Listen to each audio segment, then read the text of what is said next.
A wounded Navy SEAL lay beneath a fallen pine in the late Wisconsin snow, his coat carrying a strange scent no forest should know. Around him, wolf tracks circled like a warning written in white. Then Clara Voss and her German Shepherd K9 found his broken whisper. Don't let them close the bridge. If you believe God still guides the forgotten home, leave amen. Pine Glass Ridge woke beneath a late spring snow, the kind that didn't fall with anger, but with memory. The northern Wisconsin town sat near the cold blue shoulder of Lake Superior, tucked between dark pine forests, frozen marshland, and a highway that cut through the wilderness like a silver scar.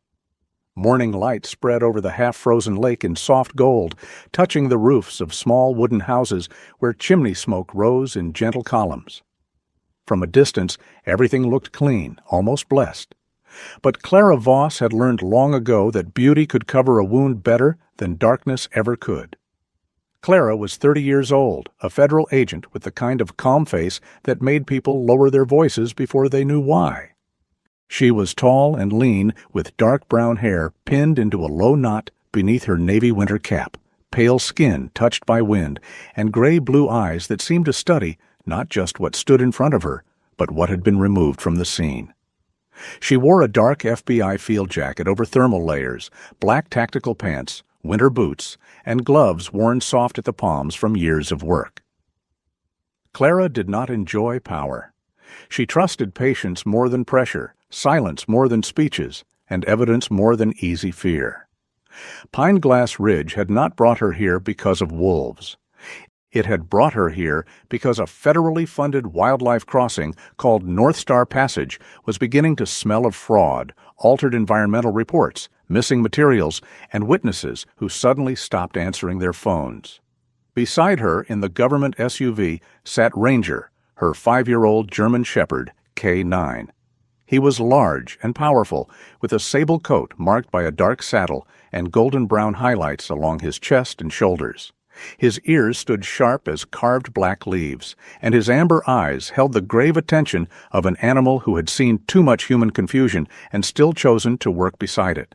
Ranger could locate biological traces, hidden devices, chemical lures, and missing people. But Clara sometimes believed his deeper gift was older than training. He noticed when the world was lying. They were supposed to meet Sheriff Owen Pike at the Ranger office by 8. But as Clara guided the SUV along the North Access Road, Ranger suddenly sat upright. He did not bark. He did not paw the window. He simply turned his muzzle toward the tree line, nostrils widening, body going still in a way that made Clara's hands slow on the wheel. The highway hummed somewhere beyond the pines, a constant river of tires over wet pavement. On the shoulder ahead, a green construction marker leaned under snow. Bridge marker 17. Clara pulled over. The cold met her as soon as she opened the door. It smelled of pine resin, thawing ice, and something faintly sour beneath the clean morning air. Ranger stepped down first, nose low, moving with careful purpose.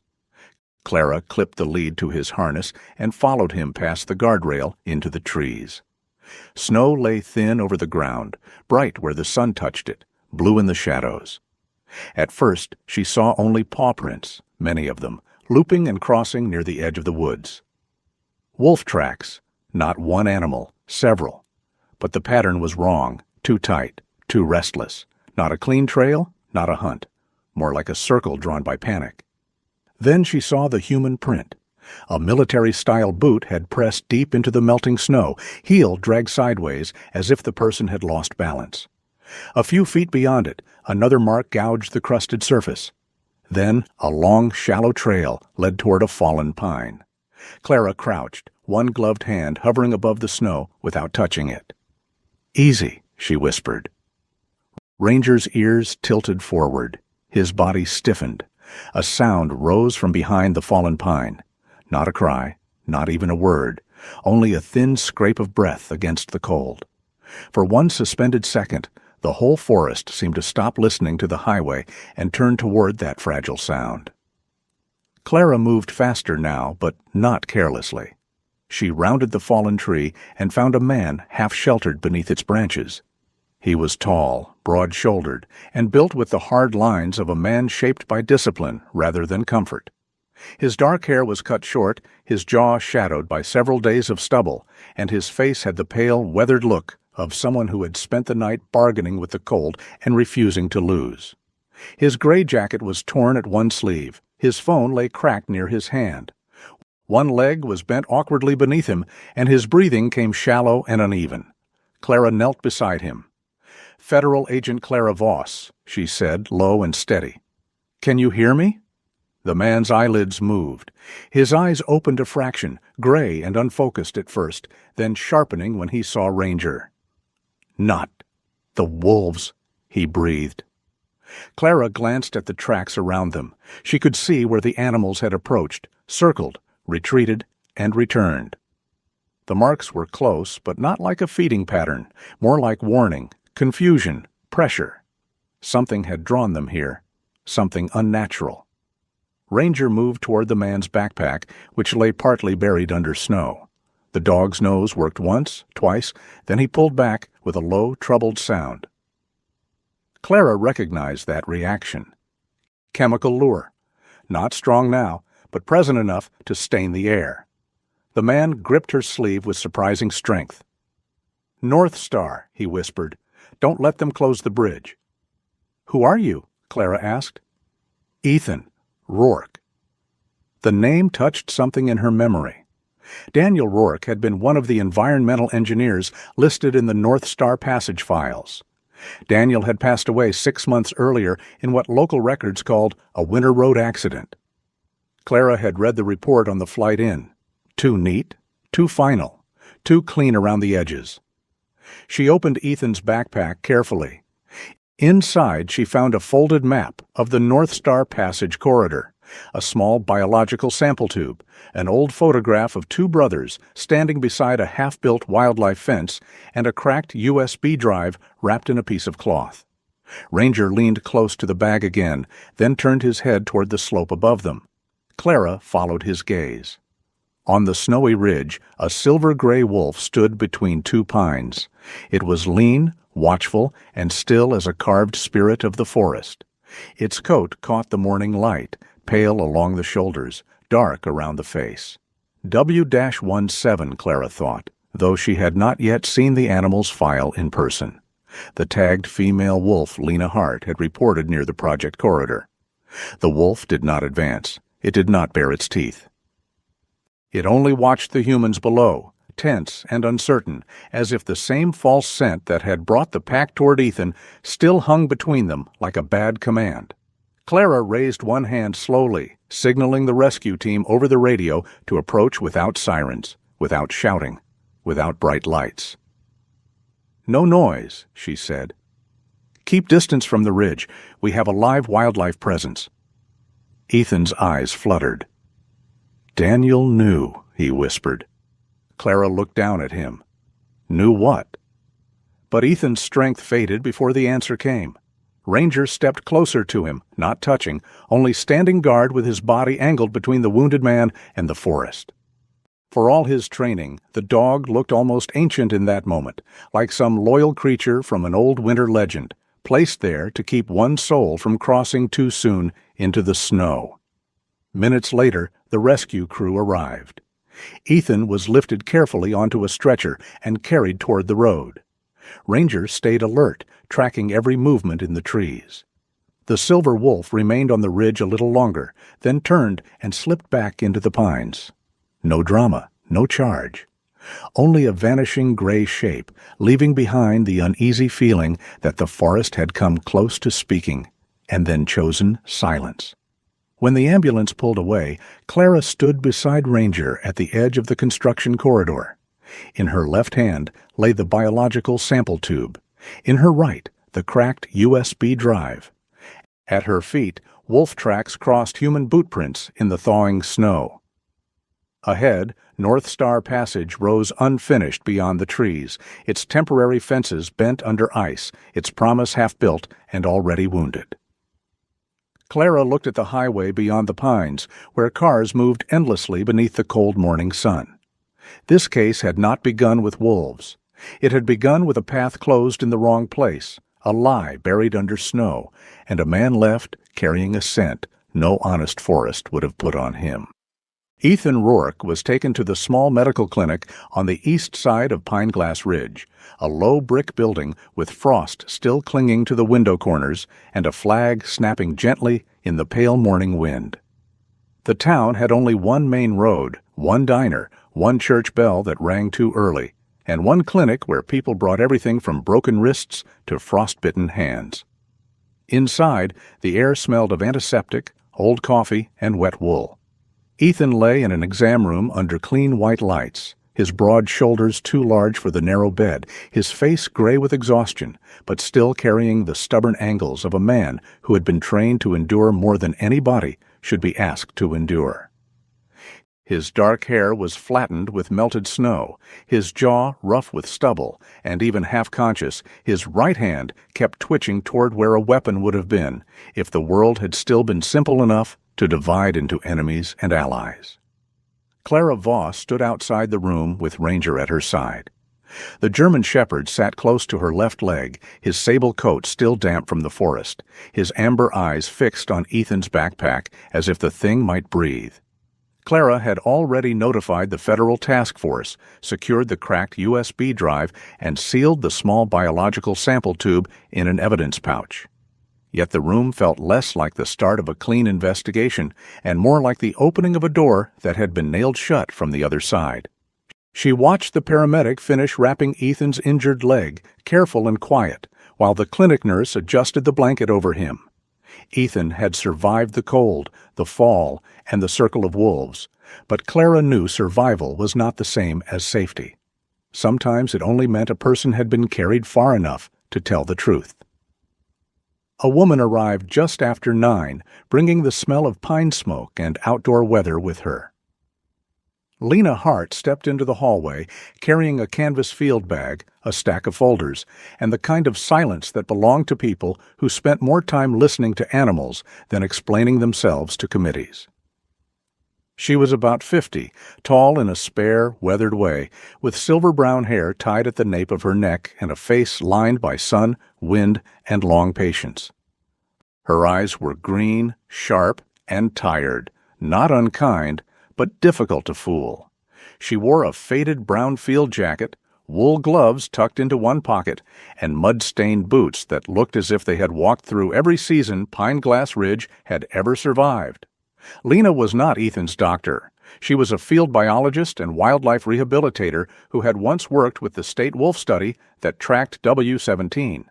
Clara had asked for her because this case had stopped being only human the moment Ranger found that scent on Ethan's coat. "You found him near marker 17?" Lena asked. Clara nodded. "With wolf tracks around him, but the pattern was wrong." Lena looked down at Ranger. "He knows that, too." Ranger's ears shifted, as if he understood he had been named as a witness. Clara almost smiled, but the feeling did not reach her face. She led Lena into a side room where Ethan's belongings had been laid out on a clean table. Backpack, torn jacket, cracked phone, folded map, sample tube, photograph, USB, and the small broken piece of metal shaped like a pine leaf. Lena did not touch anything at first. She only looked. People who worked in the wild learned that touching too early could ruin the story a place was trying to tell. A faint metallic chime slipped from the table when Ranger's nose nudged the broken pine leaf fragment. The sound was small, almost tender, yet it froze Ethan in the next room awake. For one breath, no one spoke. The little note hung in the clinic air like a memory that had finally found its way home. Ethan turned his head toward the hallway. "Daniel," he whispered. Clara stepped into the exam room. Ethan's eyes were clearer now, though pain still lived behind them like a storm behind a closed door. "Daniel Rourke was your brother," Clara said. Ethan gave one slow nod. "He built wind chimes from scrap metal, said a bridge shouldn't be silent if it was asking the forest to trust it." His voice was rough, but there was warmth under the roughness, the kind grief cannot destroy because it was made before grief arrived. Clara pulled a chair closer, but did not sit. Ethan seemed like a man who would answer better if no one tried to soften him too much. Daniel worked on North Star Passage, Clara said. He believed in it, Ethan replied. More than I did. I thought it was another public project with a pretty name and too many speeches. Daniel said it was different. Said if people were going to build roads through old animal paths, the least we could do was leave a door open. Ethan swallowed, his eyes moving toward Ranger. 6 months ago, they said he drove off an icy road. Simple accident, bad weather, no one's fault. You didn't believe that? No. Ethan's fingers tightened on the blanket. Daniel sent me a message 2 nights before he passed. He said, if wild animals start entering town, don't blame them first. Look for who closed the wrong door of the forest. Then nothing. Clara let the sentence settle. Outside the window, the morning sun had begun to loosen snow from the clinic roof. Drops fell in a slow rhythm, soft as a clock counting down. Ethan told her he had come to Pineglass Ridge under his own name, but without telling many people why. He had rented a room at Pineglass Motor Lodge, a roadside place with old blue doors and a sign that blinked even in daylight. The owner, Marla Finch, had watched him more closely than he realized. Marla was 58, broad-shouldered, with red hair gone silver at the temples, fair skin marked by old freckles, and a voice that made foolish men reconsider their sentences halfway through. She had lost her husband years earlier in a logging accident, and since then she had developed a hard kindness, the sort that did not ask many questions, but noticed every answer people tried not to give. When Graham Vale came asking where Ethan had gone, Marla had refused to help him. He paid for a room, she had said, not for me to sell his shadow. When Clara later visited the motel, Marla handed over the security footage without drama. The video was grainy, blue with night, but clear enough. Ethan's rented truck left the lot near dusk. A black pickup followed 3 minutes later. Clara watched the footage twice. Graham Vale had not yet entered the story in person, but his outline was already there. Careful, polished, patient. Back at the clinic, Lena spread W-17's old tracking reports beside Daniel's map. W-17 had been tagged in a state study before North Star Passage began. For months, her movements made sense. Forest corridor, meltwater line, ridge trail, deep pine cover. Then, 3 weeks ago, the signals started appearing near homes, roadside bins, and construction access points. Too often, too cleanly. Yet the trail cameras did not always show the wolf where the collar said she should be. Someone may have removed the collar, Lena said quietly. Placed it where they wanted fear to appear. Ranger lowered his head to Ethan's jacket again, then turned toward the north-facing window. The same scent lived on the fabric, the field tie, the backpack strap, and the chime fragment, lure chemical, construction mud, and a cold mineral smell Lena recognized from the old salt storage shed near the worksite. Clara pinned 3 points on the map: Bridge Marker 17, Pineglass Motor Lodge, and the salt shed behind the construction yard. The line between them cut straight toward North Star Passage.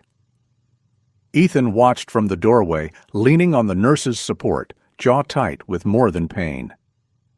"Daniel left something there," he said. Clara looked at the cracked USB in its evidence sleeve, then at Ranger, whose muzzle now rested beside the broken wind chime.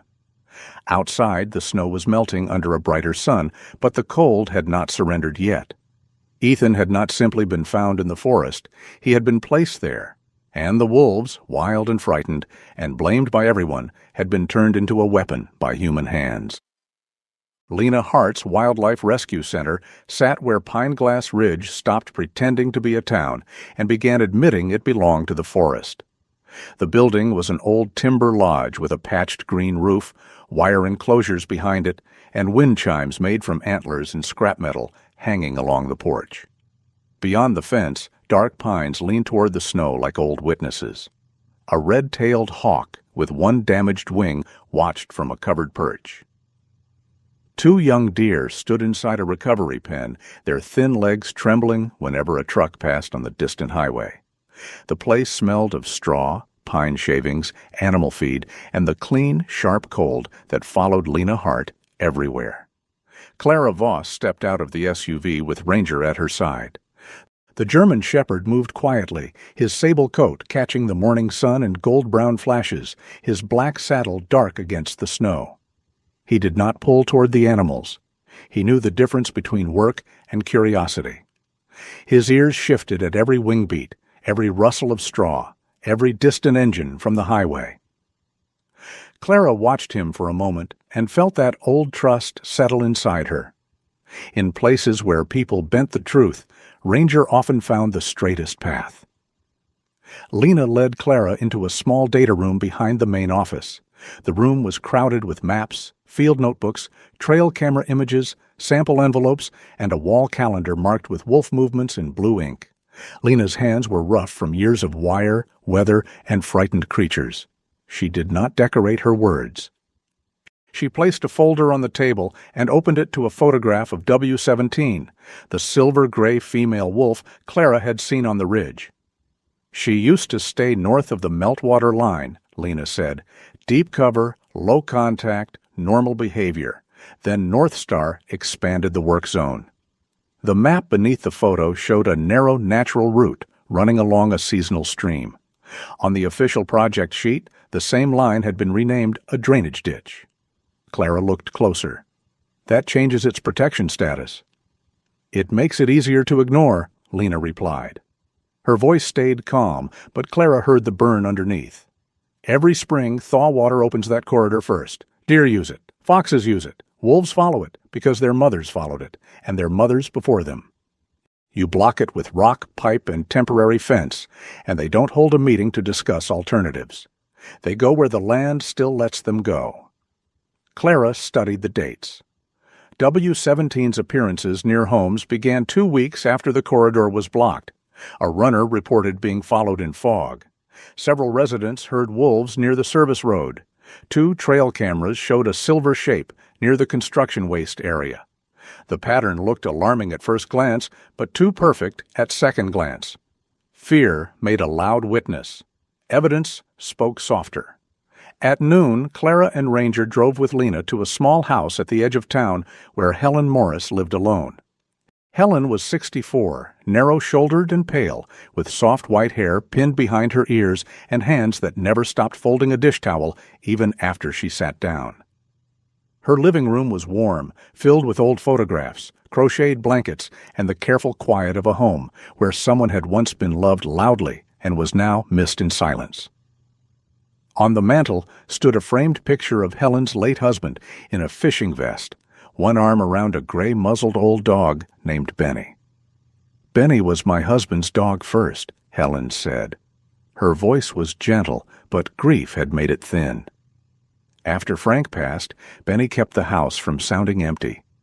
She looked toward the back door, where a clean bowl still sat on a mat.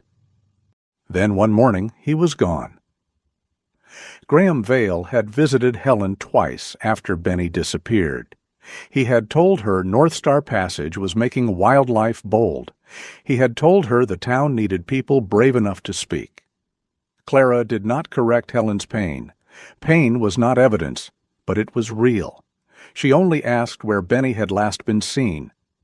Helen pointed toward the construction road and lowered her eyes, as if ashamed to hope and afraid to know. From Helen's home, Lena guided Clara to meet Earl Whitcomb, a retired mail carrier who still delivered part-time along the rural route. Earl was 68, short and broad through the chest, with a gray beard trimmed close, watery blue eyes, and a wool cap pulled low over his ears. He had the careful manner of a man who had spent 40 years walking up icy steps with letters in his hand and other people's weather in his bones. He admitted, after a long silence, that he had seen W-17 on the old Timber Bridge Road. "She stood right in front of my truck," he said. "Didn't come at me, didn't run either, just stood there." Later, he learned the bridge ahead had softened underneath the snow. He had told no one. "Folks already think old men see ghosts in daylight," he muttered. At that moment, from beyond Earl's shed, a single raven lifted from a pine branch with a harsh cry, and a strip of black feathers flashed across the white sky. Ranger turned so sharply the leash snapped tight. The sudden sound left a hollow pause behind it, as if the forest had struck a match and shown them, for 1 second, how close all hidden things were to the surface. Ranger pulled toward the construction waste area. Clara followed, Lena beside her, Earl watching from his porch with one hand pressed to the rail. Behind a row of temporary fencing, snow had been shoveled over black contractor bags. Ranger nosed one, then stepped back and looked at Clara. She cut it open carefully. Inside were scraps of spoiled meat, food waste, and cloth strips carrying the same bitter chemical scent found on Ethan's coat. Nearby, a trail camera had been twisted toward the ground. Tire tracks curved through the slush, wide and deep. Clara photographed them. The tread pattern matched the black pickup seen on Marla's motel camera. By late afternoon, Graham Vail arrived at the site as if he had been invited by the snow itself. He was in his early 40s, lean, well-groomed, with dark hair combed back, a smooth jaw, and a charcoal coat too clean for a work yard.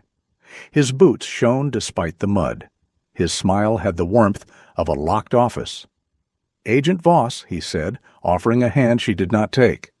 "I hope we can keep this town from being swallowed by panic." "Panic seems useful to some people," Clara answered. Graham's smile thinned but did not break. He spoke of safety, jobs, taxpayers, elderly residents afraid to walk their roads. Every sentence sounded reasonable until Clara noticed each one ended at the same locked gate. Close North Star Passage, suspend the funding, reconsider the land. When Graham left, Ranger found the abandoned storage shed behind the waste area. Inside, beneath a tarp stiff with frozen mud, Clara discovered a second map. Red marks circled every reported W-17 sighting. Some marks matched real trail camera locations. Others matched collar pings that Lena said had never lined up with visual proof. In the corner, written in black marker, were 4 words: "Close enough for fear." Clara stood very still. Outside, the afternoon sun shone on the unfinished wildlife bridge, making the steel glow almost wholly. But inside the shed, the truth smelled of spoiled food, wet mud, and human planning. Graham did not need wolves to hurt anyone. He only needed a town to see a shadow near its porch and imagine the rest. Pineglass Ridge was not a cruel town. Clara Voss understood that by the 4th morning. Cruel towns had a different smell. Pineglass smelled of wood smoke, old coffee, wet wool, and neighborly habits worn thin by hard winters. People shoveled one another's porches without being asked. They left soup at doors when someone's truck did not move for 3 days. They knew who needed firewood, who needed silence, and who needed a hand on Sunday morning. But fear had a way of wearing the clothes of wisdom. It told good people to wait. It told them someone else would speak. It told them peace was worth more than truth until peace became only another name for surrender. Clara found Raymond Cole in a cabin beyond the last mail route, where the pines grew close enough to scratch the roof when the wind turned. Raymond was 72, a former Marine with a heavy frame softened by age, but not defeated by it. His white hair was cut close, his beard was square and gray, and his face had the weathered angles of a man who had spent more years outside than inside. One shoulder sat slightly lower than the other from an old injury, and his hands were large, knuckled, and scarred from tools, rifles, and winter work. He greeted Clara from his porch without smiling. Ranger stood beside her, calm and watchful, his amber eyes moving from Raymond to the tree line. "I saw the truck," Raymond said before Clara finished introducing herself. His voice was low, rough, and tired of carrying its own weight. "Black pickup, 2 nights before your seal ended up in the snow, back near the old service cut and unloaded contractor bags." "Why didn't you report it?" Clara asked. Raymond looked beyond her, toward a narrow trail slipping between the pines. "Because 20 years ago I reported timbermen cutting past the boundary. Half this town called me a liar until the state proved me right. By then, nobody apologized. They just stopped waving. His jaw shifted once.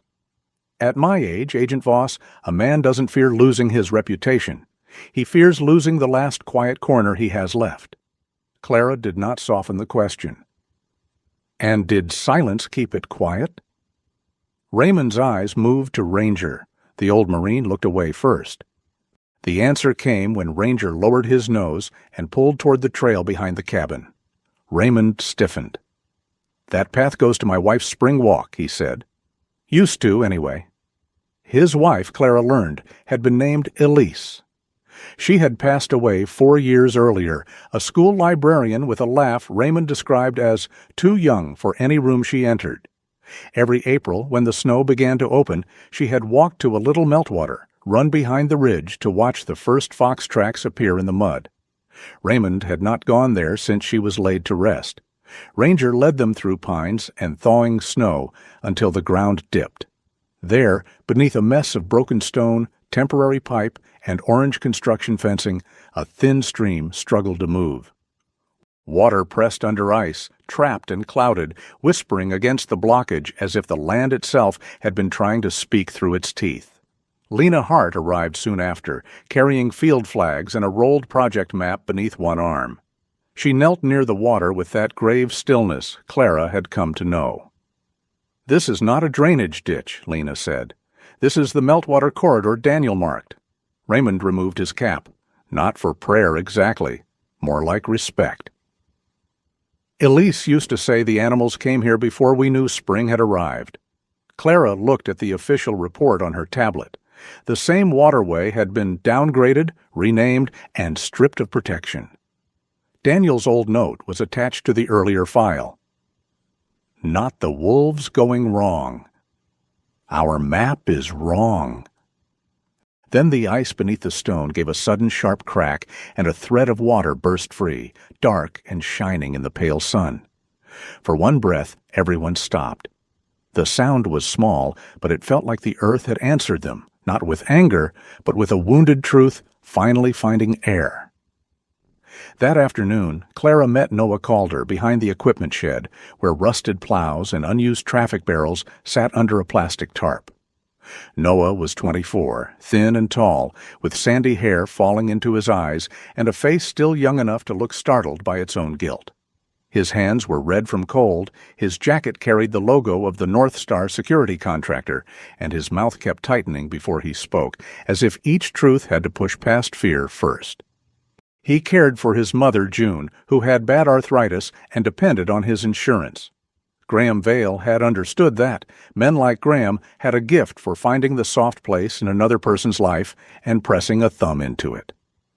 "I opened the side gate," Noah admitted. "I turned 2 cameras off for 10 minutes, sometimes 20. He said it was to protect equipment deliveries. Said if anything went wrong, he could make it look like I left my post." "Did you move the bags?" Clara asked. Noah stared at the snow. "Some. I didn't know what was in them at first." Ranger stepped closer and sniffed the cuff of Noah's jacket. The dog did not growl. He simply looked at Clara. Noah saw that look and seemed to shrink inside his coat. "I backed up footage," he whispered. "On a private card. Not because I was brave, because I was scared he'd blame me." "Fear can still hand over the truth," Clara said, "but not if it waits too long." Before Noah could answer, Ranger's head snapped toward the far fence. A faint sound trembled through the cold. Not a howl, not a bark. A thin, panicked whine from somewhere beyond the temporary barrier. Lena heard it too. Her face changed at once. They found the wolf pup tangled where the wildlife guide fence narrowed into a badly angled construction panel. It was small, gray-brown, long-legged and terrified, caught by its hind leg in a loop of loose wire. Clara's first instinct was to move, but Lena raised a hand. 50 yards away, W-17 stood between the pines, silver coat bright against the shadows, eyes locked on them. No one spoke. Ranger lowered himself slowly into the snow. He did not approach the pup. He did not challenge the mother. He made himself small, steady, almost humble. Ethan Rourke, pale but upright with a brace on one leg, had come with Sheriff Owen's support team to observe the sight from a safe distance. Ethan did not try to be heroic. He simply guided the men back with one lifted hand. "Lower the lights," he said. "No sudden movement. Give Lena room." Lena moved like a woman disarming grief. With a soft rescue pole and a net, she eased the wire loose while Clara held the fence panel steady. The pup trembled, then scrambled free toward W-17. The silver wolf stepped forward, touched her muzzle to the pup, and withdrew into the trees. No gratitude, no miracle made tame. Only a wild mother choosing not to strike because, for once, humans had chosen not to threaten. Near dusk, Ranger followed the mineral scent from Noah's jacket toward the old salt shed behind the workyard. Inside, beneath a frozen tarp, Clara found cloth strips carrying lure residue, scrape marks where a collar had been held against metal, and the missing half of Daniel's wind chime. Ethan took the piece in both hands. When the metal touched, it made one broken note. His face did not collapse. It only grew still in a way that hurt worse to watch. "This proves he was here," Ethan said. "It helps prove the trail," Clara answered gently. "The card, the maps, the samples, those will carry the case." As night settled, Clara's phone rang. Noah's voice shook through static. "Agent Voss, I still have the card. I can bring it. But Graham—" The line cut off. Ranger rose before Clara moved, his ears pinned toward town. A gust came through the open shed door, carrying snow, exhaust, and the bitter chemical scent they now knew too well. Clara looked toward the lights of Pine Glass Ridge, small and warm beneath the darkening sky. Graham was no longer just hiding what he had done. He was preparing to make the town afraid enough to bury the truth for him. Grange Hall stood at the center of Pine Glass Ridge like an old wooden heart that had been asked to beat through too many winters. Its pine walls were dark with age, its windows glowed amber against the falling snow, and the porch steps had been salted so heavily they looked dusted with pale ash. Inside, the benches filled slowly with the people of the town.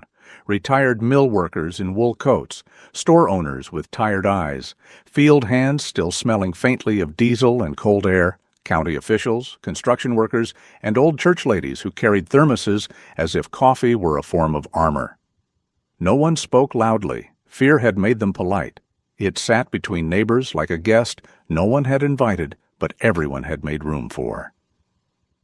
Clara Voss stood near the rear wall with Ranger at her side. The German shepherd's sable coat had dried from the day's work, but his eyes remained bright and restless, moving from face to face, then toward the exit, then back to Clara. Ethan Rourke sat 2 rows ahead, one leg braced, shoulders squared beneath a dark jacket, his face still pale from pain, but no longer clouded. Lena Hart stood near the side aisle, tall and weathered, arms folded, watching the room with the grave patience of someone who had spent her life defending creatures that could not speak human fear back to humans.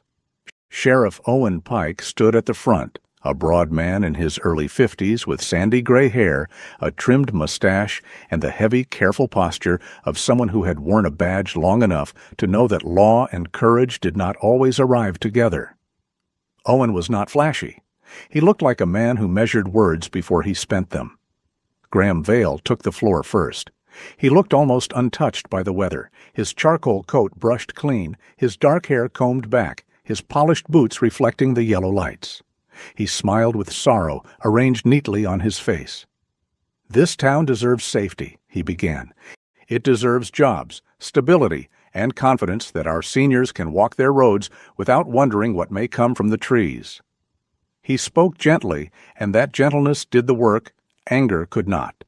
People leaned in. He did not need to shout. He only needed to sound reasonable.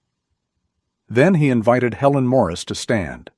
Helen rose slowly from the second row, small and narrow beneath a blue wool coat, her white hair pinned carefully behind her ears. Her hands held Benny's empty collar. The brass tag caught the light and trembled. "He was my husband's dog before he was mine," she said. After Frank passed, Benny kept the house from feeling hollow. Her voice thinned. Now his bowl is still by the back door. I still wake up thinking I hear his feet on the kitchen floor. The room softened around her grief. Even Clara felt it. Pain did not become false simply because Graham had learned to use it. Graham lowered his head, as if honoring Helen, but Clara saw the calculation beneath the gesture. He wanted the room to feel before it thought. He wanted the old collar to become a verdict. Clara stepped forward only after Helen sat down. She did not raise her voice. "Mrs. Morris's pain is real," she said, "but pain can be used by people who did not earn the right to carry it." A murmur moved through the benches. Clara placed evidence photographs on the council table. Ethan's jacket, the cloth strips carrying lure residue, the blocked meltwater corridor, the food waste near the construction site, the twisted trail camera, the false collar pings from W17, and Marla Finch's motel footage showing Graham's black pickup, following Ethan toward the North Road. Graham's smile remained, but the warmth left it. Lena spoke next. W17's collar data does not match our trail camera record. The collar was likely removed and placed near town to create a false pattern. She laid her report down. The wolves did not suddenly decide to haunt Pine Glass Ridge. Their route was blocked, their food cues were altered, their movements were manipulated. Raymond Cole stood from the back row.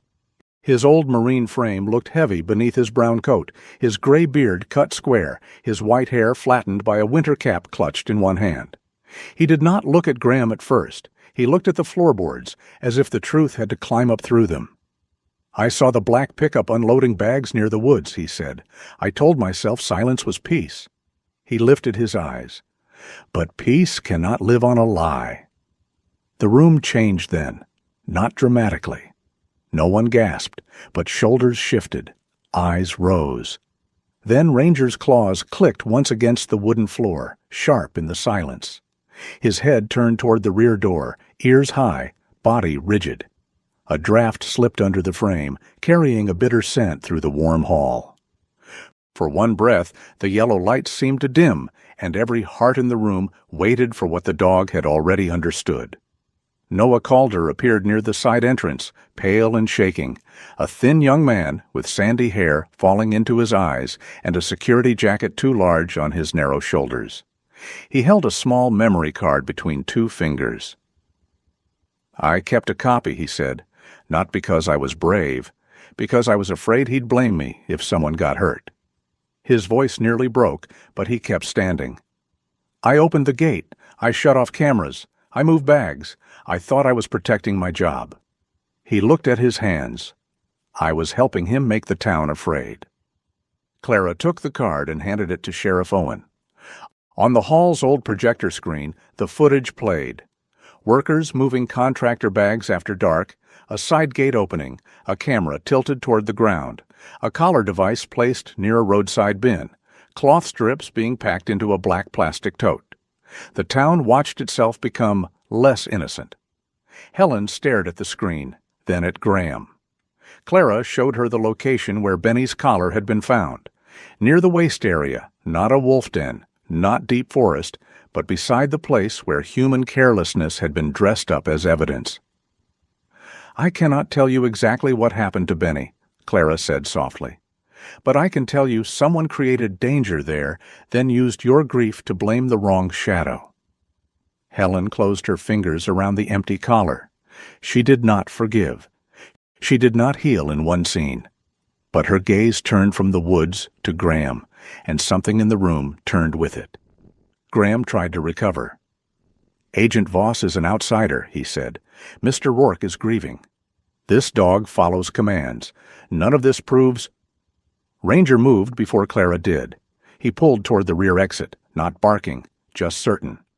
Clara followed with Owen and Ethan behind her. Outside, snow fell over the parking lot in silver threads. Behind the hall, near the trash bins and fence line, Clara found 3 cloth packets tucked where the wind could catch them. The same bitter lure scent rose from them, sharp enough that even Owen stepped back. Graham had not needed wolves to reach the crowd. He only needed one glimpse near the parking lot, one panicked camera clip, one frightened headline by morning. Ranger followed the scent to Graham's black pickup. Owen did not rush. He took the cloth packets, the witness statements, Noah's footage, and the keyring found in Graham's leather folder. A salt shed key and a side gate access card. "Mr. Vale," Owen said, voice steady, "you are coming with me for questioning." "This is a mistake," Graham said. Owen looked older in the snow, but also clearer. "No," he replied. "The mistake was waiting this long." As Graham was led away, the wind shifted. From the tree line beyond Grange Hall came a distant wolf call, not fierce, not triumphant, but unsettled and searching. Ranger stood in the snow, eyes fixed toward the highway's red and white stream below the unfinished bridge. Clara felt the truth settle cold in her chest. The town had seen the lie, but the lie had already been released into the wind. If they did not open the right path before dawn, the wolves might still be driven toward the very disaster Graham wanted everyone to fear. Moonlight lay over North Star Passage like a pale hand trying to calm a frightened animal. The unfinished wildlife crossing rose above the highway in a curve of steel, timber, and half-frozen earth, its temporary fencing bent where winter and human carelessness had both pressed too hard. Below it, traffic moved in red and white streams, steady and merciless, a river of machines that never wondered what ancient trail it had cut into. Clara Voss arrived first with Ranger beside her, the German shepherd stepping from the SUV with his body low and his ears forward. His sable coat caught the cold light in bronze and shadow, and his amber eyes fixed on the dark tree line where the wind was carrying Graham's bitter lure scent toward the wrong place. Sheriff Owen Pike brought 2 patrol cars and 3 county rangers, all told to keep their lights low. Ethan Rourke climbed out more slowly, one leg braced, one hand gripping the doorframe until the pain passed through him. He was still pale, still carrying the night in the forest inside his shoulders, but his eyes were clear. He did not try to be the man who lifted the heaviest thing or ran ahead of everyone. That, Clara thought, was its own kind of courage. A wounded man who knew his limits could still save lives by refusing to become another problem. Ethan studied the wind, the slope, the glare from the highway, then pointed with 2 fingers. "Put the vehicles there, angle them down, not out. Give the animals darkness behind them and a quiet line toward the trees." Lena Hart moved through the snow with a field pack over one shoulder, her silver-brown hair tucked beneath a wool cap, her green eyes narrowed against the blowing ice. She carried soft rescue poles, scent bags, and a radio clipped to her jacket. The county rangers trusted her because she spoke to them the way she spoke to injured hawks. Directly, without fear, without flattery. "Nobody pushes them," she said. "Nobody chases them. We remove the bad scent, open the right route, and let the wild remember itself." Clara repeated the order. No sirens, no shouting, no bright beams toward the tree line. Ranger stood in the open snow, not lunging, not barking, but holding the stillness around him like a lantern. The lure packets from Grange Hall had already done their damage. The scent rode the wind toward the highway, confusing the natural path of the pack, pulling hunger, stress, and memory into one dangerous thread. Clara could almost feel Graham's plan in the air, one wolf-shaped shadow near headlights, one frightened witness, one headline before sunrise. Fear did not need a complete story. It only needed a shape. Then W-17 appeared. The silver-gray wolf came down from the pines first, lean and wary, her body angled sideways to the open ground. Behind her, the pack shifted between trunks, restless and uncertain. They were not an army. They were not monsters. They were tired wild things, standing where no wild thing should have been forced to stand, caught between a blocked corridor, a false scent, and the thunder of the highway below. W-17 lifted her head, nose working the air, and for a moment Clara saw not danger, but confusion sharpened into survival. A truck horn split the night from the highway below, long and sudden. The pack jolted as one, snow spraying under their paws, and a young wolf slipped toward the icy slope. For one breath, every sound vanished except the hiss of tires beneath the bridge and Ranger's low, steady rumble in the dark. Ranger moved, but not forward in attack. He crossed just enough to become a living boundary, placing himself between the young wolf and the drop without closing the distance. His head stayed low, his body calm, his voice a soft vibration rather than a challenge. Lena stepped in from the side with a rescue pole, guiding the frightened animal away from the slope. W-17 stiffened, silver shoulders rising, eyes fixed on Ranger. Clara raised one gloved hand and held everyone still. No one forced the moment. No one tried to own it. The young wolf scrambled back toward the pack, and W-17 did not advance. "Now," Lena said quietly. The Rangers pulled the bent temporary panel aside. Owen's deputies cleared the last cloth packet from the snow and sealed it in an evidence bag. Two construction workers, called from their beds and still wearing coats over pajama shirts, loosened a jammed section of guide fence while Ethan directed them from behind the patrol car. The path opened not toward people, not toward lights, but toward the dark stand of pines above the restored meltwater route. The wolves did not obey humans. They simply found at last the door humans had stopped blocking. W-17 stood still for one final moment. Ranger watched her. She watched him. Between them passed no gratitude fit for a fairy tale, no promise, no taming. Only recognition, old as snow and older than roads. Then W-17 turned, gathered the pack with a silent shift of her body, and disappeared into the trees. One by one, the shadows followed. The forest accepted them without applause. By morning, the search warrants came through. Graham Vale's black pickup was opened under Sheriff Owen's supervision.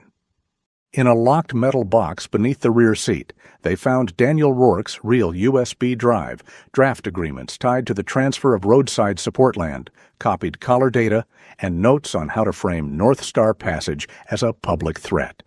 The salt shed yielded more lure cloth, altered maps, and storage marks matching the missing collar device. Noah's memory card, Marla's motel footage, Raymond's statement, Lena's records, Ethan's testimony, and Clara's field samples formed the chain Graham had believed no one could finish. He was formally charged in the days that followed. Pineglass Ridge did not cheer. The town had learned too much about its own silence to celebrate loudly. 3 months later, spring arrived for real. North Star Passage was not magically complete. Honest work rarely moved that fast, but the first restored green route was open. The meltwater corridor ran clear again under young grass. The waste site had been cleaned. The guide fencing had been rebuilt under independent review. At a small overlook, Ethan hung Daniel's repaired wind chime from a cedar post. When the lake wind touched it, the sound was thin and bright, like a voice crossing a long distance without asking to be mourned forever. Helen Morris came with Benny's empty collar held in both hands. She placed it near the new sign and whispered, "Benny loved old trails. Let this one stay open." Raymond Cole stood behind her, cap held against his chest. Noah Calder helped his mother, June, carry hot coffee from street. Agnes Chappell for the workers and rangers. Marla Finch later hung a hand-painted sign at her motel, "Let the wild ones pass." One early dawn, a trail camera caught W-17 and her pack crossing the first green route above the highway. No horns, no headlights, no panicked voices. Only silver shapes moving over damp earth while the Steel River ran below them, unable, for once, to claim the path. Clara watched the footage from her SUV before leaving Pineglass Ridge. Ranger sat beside her, his amber eyes reflecting the sunrise over Lake Superior. The case was not fully closed. Ethan still carried Daniel's absence. Helen still missed Benny. W-17 would remain wild, watched from a distance, never owned by the town's forgiveness. But one path had been opened. Sometimes mercy was not a grand speech or a perfect ending. Sometimes it was a fence moved aside, a false scent cleared from the wind, and enough humility to let the lost find their own way home. In the end, this story reminds us that not every danger begins with teeth, claws, or the wild places beyond our windows. Sometimes it begins with silence. Sometimes it begins when good people look away, when truth is delayed, when fear is allowed to speak louder than mercy. The wolves were not the real enemy. They were lost because a path had been closed, a promise had been broken, and human hands had disturbed the balance God placed in the world. Every living creature has a place in creation. The dog at our feet, the birds outside our window, the deer crossing a country road, even the wild ones we may never touch or fully understand. All of them remind us that life is sacred. To love animals does not mean pretending nature is harmless. It means respecting it, protecting it, and remembering that kindness must be guided by wisdom. We do not help wildlife by feeding it carelessly or turning it into a toy for human curiosity. We help by giving it space, keeping our communities clean, protecting its habitat, and teaching our hearts not to fear what we have not taken time to understand. Clara and Ranger's journey also teaches us something about daily life. Many of us may never stand in the snow beside a wounded Navy SEAL or face a frightened wolf under moonlight. But every day we meet smaller choices. We can speak the truth when silence would be easier. We can protect the weak when others call it inconvenient. We can admit when we were wrong. We can choose compassion over pride. And sometimes, when a door seems closed, God sends help through unexpected ways, through a loyal dog, a brave stranger, a quiet witness, or a small sign we almost missed. Maybe that is what a miracle really is. Not always thunder from the sky, not always a bright light in the clouds, but a path opening at the exact moment someone is about to lose hope. A bridge where there used to be a wall. A second chance where fear once stood. A reminder that God still sees the forgotten, the wounded, the lonely, and even the wild souls wandering without a way home. So let us live with softer hearts and stronger courage. Let us be kinder to the animals around us, more careful with the land beneath our feet, and more willing to stand up when something is wrong. If this story touched your heart, please share it with someone who still believes compassion can change a life. Leave a comment below and tell us where you're watching from, or share the name of an animal that once brought light into your life. And if you want more stories of faith, loyalty, courage, and the mysterious ways God works through His creation, please subscribe to the channel. May God bless you, protect your family, comfort your heart, and guide every lost soul, human or animal, safely home.